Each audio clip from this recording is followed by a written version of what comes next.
Hello, everyone, and welcome to another episode of TekTalk with Sodhi. Not just another entrepreneurship show, but here we don't just talk about the innovations, we also talk about the journey, the sacrifices, and the untold stories behind the headlines.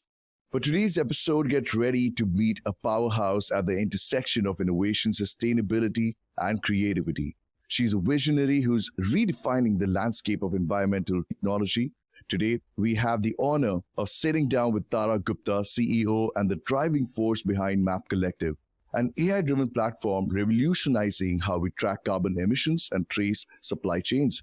But that's not all. Tara's accolades speak volumes, from being honored as a Forbes 30 Under 30 Energy Awardee to receiving prestigious recognitions like the Northern Virginia Chamber of Commerce Environmental Technology Innovator Award. With a background as a research-based artist and a fervent climate entrepreneur, Tara Gupta's journey is nothing short of inspiring. So let's dive into the remarkable story of Tara and uncover the secrets behind her success. Tara, welcome to TekTalk with Sodhi. It's honestly a pleasure to have you with us, especially during the Women's History Month. To kick things off, why don't you tell listeners a bit about yourself and your journey that led you to co-found Map Collective? Thank you so much, Sodhi. So just to introduce myself, I'm the founder and CEO of Map Collective. And we've been working on really interesting technology at the intersection of supply chain and carbon. So our technology is focused on global resource transparency and bringing to light the balances of these resources that are so essential to our longevity and our sustainability as a planet and as a human race. So what we are really focused on was derived from my experience in design and in urban design, actually. So while I was at the Rhode Island School of Design in my undergraduate degree, I learned quite a bit about how urban designers think, how we pursue systems level change in the urban sense when we're looking at an urban plan, when we're planning for how nature plays in the city, how we meet both human and biodiversity needs. And that really fed a lot into how we started thinking about approaching this from a data and mapping perspective in Map Collective. So I come from a tech background, a tech family, and was introduced to tech at a young age and was able to really integrate a lot of these design principles into the upcoming ideas of tech and innovation. But I do think that a lot of this journey has been shaped through just the experience of entrepreneurship, the ups and downs and the pivots that inevitably take place as you are on the journey of customer research, of market research and product validation. And that's what's led us to the product we have now. Very, very interesting. And I think everybody knows that every entrepreneur's journey is very different.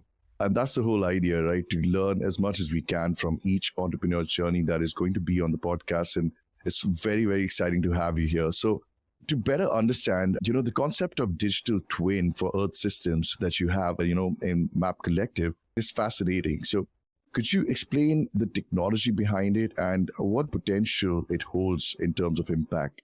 Yeah, thank you. So digital twins can mean many things.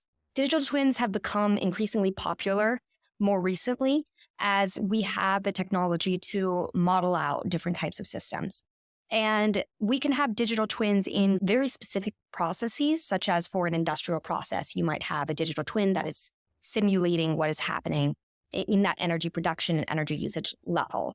Or you might have, on a much larger scale, a digital twin in the sense that it is a model for simulating what happens at this macro scale, what might happen when we test or different levers on a larger system. So it really is about modeling a system and getting as accurate as we can to reality, mimicking reality. And so what we are using a digital twin for, or what we are referring to as a digital twin, is our model of global supply chains. And really through that, our model of global resources. So looking at the stocks and flows of essential resources, such as different critical minerals, different types of raw materials, such as lumber or palm or rubber, materials that go into so many of these critical supply chains that create our consumer goods, our automotives, any heavy manufacturing supply chains. So we're looking at those and modeling those out on the macro scale across the globe. That's impressive. And thanks a lot for that clarity. It does sound like it's going to have a great social impact as well. So how long has it been that you started with the idea? What made you start with this whole journey? So at the beginning of this journey, I was really inspired by the need. I think everyone in this generation is very inspired by the great need of climate change and the urgency of it. And so we see all of these effects firsthand. And when we started in 2020, we weren't even seeing as many of the effects as we are seeing it here in 2024. So we started in 20, and I was inspired by the idea back in 2016 when I was in school. And I think a lot of this came from not only the urban systems that I explained, the urban systems thinking that we definitely apply design thinking in the way that we approach Not Collective, which is an iterative process. So it's really systems thinking with this iterative design, prototype, deploy, and then come back and design, iterate, deploy, and come back and assess. So we've been doing that throughout from 2020. And so we have really been taking that design approach. But I think also for me, my background, I've had personal health challenges, which have really impacted the way that I think about healing. So I think of the earth as a body, as something that we do need to think of the same way we think of holistic medicine. We need to think of the earth as a system with these flows, with these levers that we need to manage actively. And so that's really what inspired me at the core. And I found that this framework that we are partnering with, the Planetary Boundaries Framework made by the Potsdam Institute for Climate Impact Research, we found that this framework has been very useful for actually looking at the macro effects and is a very popular framework in climate dialogue. So it's something that we're trying to deploy into our tool as well as a way of goal setting and getting us beyond just net zero carbon, looking at ways that we can actively move the world and these different systems of biodiversity, of water, of aerosol loading, all into a positive state. I completely agree. I mean, we should be seeing Earth as a living, breathing being as well. I mean, it is, and we are all a part of it. It does make a lot of sense. But when you started off, were there any big issues that you faced, any initial hurdles that you faced that you really had to overcome? Yeah, I think that the entrepreneurial journey can be very complex and it can be very different for different people. For us, we've never really taken VC funding, and that's been maybe partly by choice and partly not. We have never seemed to be the right fit, but also we ended up being in a great space for grant funding. So we ended up taking a very grant-focused pathway, and we might take VC funding later on. But I think that for us, the type of research we've been doing has been very deep tech focused. And in those initial stages of our growth, I was thinking, does this not validate what we're doing? Perhaps if we're not getting that type of feedback from certain venture capitalists, and maybe we're not doing this raise in the way that or we're not following the path in the way that we're supposed to be, quote unquote, So we definitely felt like we have some questions around that, but we were finding that, there was still validation in other ways. We got an excellent contract with the County of Maui. Then we got another contract with this company, Coraleaf, who took a chance on us in the early days. So I do think that things worked out even when it seemed like they weren't. And when one source of funding maybe was running out, then the next would come in just in time. Right. It only kind of suggests that the plan was pretty clear in terms of what you really wanted, in terms of the VC funding or the grants. And grants are also a great way of kind of validating what you're trying to do. In terms of those fulfilling moments of your entrepreneurial journey, is there a big milestone that really made you pause and celebrate? There's been luckily as many moments of those as there has been also the hurdles and obstacles. So we've had great moments recently where we've just filed our first patent. And that's been really a success in finding a new methodology for how we plan to automate a lot of these processes and reduce the labor in a lot of the processes of supply chain transparency and greenhouse gas accounting. So a lot of that, we've been figuring out answers to a lot of these very difficult questions in automation and focusing on answering these questions as a way of meeting our customers' most urgent needs as they comply with increasing amounts of regulation. So I do think that those recent wins have been really what's propelling us forward in finding out that we have this excellent technology and we are filling a much needed gap. Yeah, I'm sure that must feel really great. And congratulations on the patent as well and all the wins. And I'll ask something which is completely opposite. So when you really did hit a roadblock, because you know that as many wins as there are also as many hurdles, right?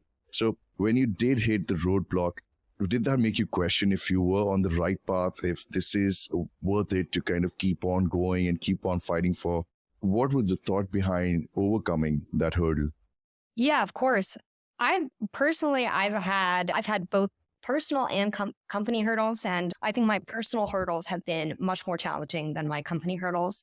So I've had periods, I live with lupus, and I have had periods where I've been hospitalized for 2 months. So back in 2022, I had a period where I was hospitalized for 2 months and I wasn't able to really do much day to day. And what I found during that period is that I really found confidence in my team. And I was able to really build up one of my team members in particular, who I think is just an excellent leader to this day. And we've gone through so many iterations of his role as well. Piyush Gambhir, he's our head of sustainability now and chief product officer as well. So he is really guiding the product. And at that point, I was thinking, how can he also step up into this new role when it's not something he's really done before either?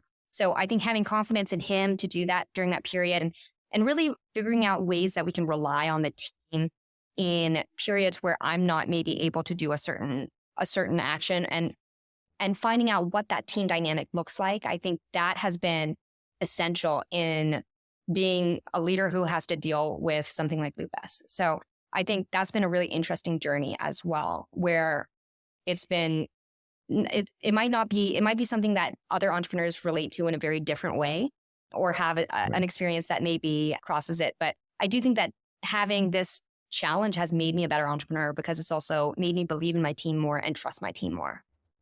So yeah, this kind of support is absolutely very helpful. Reflecting on your entire journey so far, what has been the most valuable lessons that you've learned that our listeners who are budding entrepreneurs can learn from or can take away from? I've seen some very interesting entrepreneurial journeys, and my perspective is that you don't fail until you decide to. So there's always the opportunity for success, even if you have to pivot 5 times. I think that even if you have to downscale, find another source of income in the meantime, which luckily we have not had to do, but I do have friends who have had to temporarily take a pause, and then all of a sudden they're launching a completely new line with a major brand. So it's amazing to see that kind of turnaround and that perseverance when somebody is just really passionate and dedicated to an idea. But you might go through all these emotional situations like during the journey. It can be years in the making. And then sometimes what people call it is an overnight success has actually been 10 years in the making, and you've just recently had a pivot. So I think that a lot of entrepreneurs get stuck in the fact that the stories you hear, it sounds like, oh, this person has, like we have over 1.2 million in grant funding, which we never would have expected to be in this position maybe a couple of years ago. We would have loved to think that we could be, but we thought maybe VC funding was the only route to this. And so I think if in the beginning, you're looking and you're like, okay, well, that's not possible for me, or maybe you are overconfident and you don't meet those goals. And so if you don't, I think it's a matter of understanding that it's not that they're now out of reach or that they're not coming, but if you have the passion for it, then you should keep going for it. Absolutely. It's more about the destination. And if once you have the destination clear, then it's all about following the process, right? It's all about in adversity, how you really pivot, how do you really shift that entire core of your process at that point, and what you really need to do, because at the end, you want to reach that destination of what you've envisioned. No matter what challenges come up your way, you have to move forward with more determination. It's definitely not a straight line to success in entrepreneurship journey, right? So absolutely agree with that. And So what's next for Map Collective, and how do you really see this product, this platform evolving, and what's the vision of its impact on a much later stage of sustainability and tech? We have some really interesting pilots and use cases going on right now where we have some very big name brands who are looking at scope 3 usage of our tool for scope 3 calculations, which are supply chain emission calculations, where we're actually automating that process, which is not something that's been done before. We are also looking at implementations for supply chain transparency, automating that, which is something very new as well. And also for biodiversity tracking, we're looking at new research and potentially starting new research around that area, as well as continuing research in our supply chain transparency realms, because there's still quite a bit of work to be done in creating true end-to-end automated supply chain transparency. So the research will continue, and we are in commercialization of our new products where we're really looking at a lot of these automated tools that have come out of our NSF, National Science Foundation, Phase 2 SBIR funding. This is very interesting to learn about, what's happening in the world of sustainability and tech, and absolutely to see the success that you're moving towards and you've already achieved. It's nothing short of inspiring. It's honestly been a pleasure, and I really hope today's listeners got the right takeaway of your journey and how you really pivoted and how you face the challenges and how you really work towards the success of your business. And it's honestly very, very inspiring. I know that we've come to an end of a chat. It was short, but it was very, very insightful. And I really thank you for sharing this incredible story with everybody. Thank you so much, Tara. Thanks a lot for your time. Thank you. Yeah, well, thank you so much. Well, thanks to everybody for tuning in for another episode of Tech Talk. Remember that success isn't just about the destination. It's about the journey and the lessons learned along the way. Keep pushing boundaries, stay true to your vision, and never underestimate the impact you can make. Here's to chasing dreams and making waves in the world of entrepreneurship. Thank you so much.